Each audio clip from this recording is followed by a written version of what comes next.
حج ایک بہت بڑی عبادت ہے اور بہت بڑی سعادت ہے۔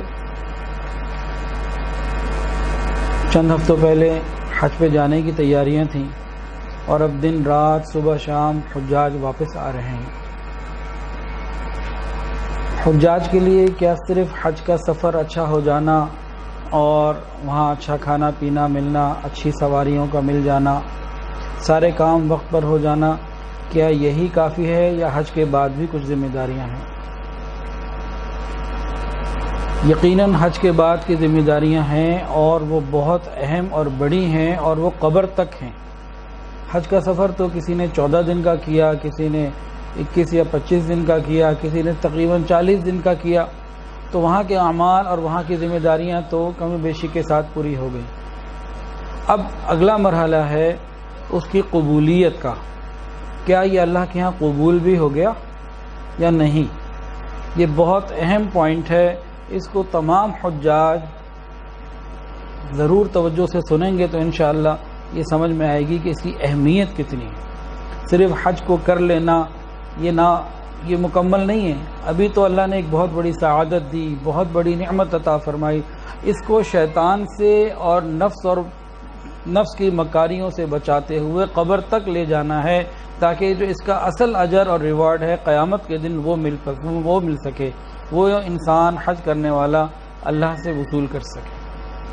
اگر کوئی آدمی گرجے سے اور مندر سے نکلے اور جہنم میں چلا جائے سمجھ آتی ہے، لیکن کوئی مکے مدینے کا سفر کر آئے اور خدا نہ خواستہ قبول نہ ہو اور یہ قیامت کے دن سزا بھگتنے لگ جائے تو یہ بہت بے بسی اور بہت تکلیف کی بات ہے۔ مندر اور مسجد سے نکل کے جہنم میں جانا اور بات ہے، مکے مدینے ہو آنا اور اس کے بعد قبولیت کا نہ ملنا یہ بہت بڑی بدنصیبی ہے۔ یہ حج کا سفر جتنے دن کا بھی کیا، یہ ان کے لیے ایک تربیتی سفر تھا، ایک روحانی تربیتی معاملات تھے کہ انسان کی تربیت اللہ تعالیٰ کی طرف سے ہو رہی تھی۔ حرم مکہ میں رہ رہا انسان بتایا کہ چلو اب احرام باندھو، منی کی طرف چلو، اتنا رہنا ہے، اس سے زیادہ نہیں رہنا، اب چلو عرفات، یہاں یہ شرائط ہیں، اس انداز کے ساتھ رہو، اب چلو یہاں سے مزدلفہ اور وہاں سے یہ کرو، اب یہ کرو، اب یہ کرو۔ ایک تربیت کا سلسلہ چل رہا تھا کہ انسان اپنی میں کو، اپنے آپ کو ختم کر کے اللہ کی ماننے کی فکر میں آئے۔ تو وہ تربیت سے ہمیں کیا ملا؟ حج سے پہلے تو وہ تربیت نہیں تھی، آج حج کے بعد ہماری وہ تربیت ہو گئی۔ اس تربیت نے ہمیں کیا دیا، ہمارے ارد گرد والوں کو کیا دیا؟ یہ کچھ ایسے کوسچن مارکس ہیں جن پہ غور کرنا ہے۔ تربیت کے ساتھ ایک اور بھی اس کے ساتھ معاملہ ہے، وہ تھا کہ ہر حاجی کو مزاج ابراہیمی سے روشناس کروانا کہ ابراہیم علیہ السلام کا مزاج کیا ہے، ان کی بیوی اماں ہاجرہ کا مزاج کیا ہے، بیٹے اسماعیل کا مزاج کیا ہے، یہ بتانا تھا۔ بیت اللہ کو دیکھیں تو دونوں باپ بیٹے نے بنایا، آب زمزم کو دیکھیں تو اماں ہاجرہ کی قربانی اور بیٹے کی پیاس، صفا مروہ کو دیکھیں تو اماں ہاجرہ کا دوڑنا اور بے صبری میں اللہ سے مانگنا، منی میں جائیں تو ابراہیم علیہ السلام اور اسماعیل علیہ السلام کی قربانی کا واقعہ، سارے کا سارا تو ایک خاندان کے گرد گھوم رہا ہے۔ وہ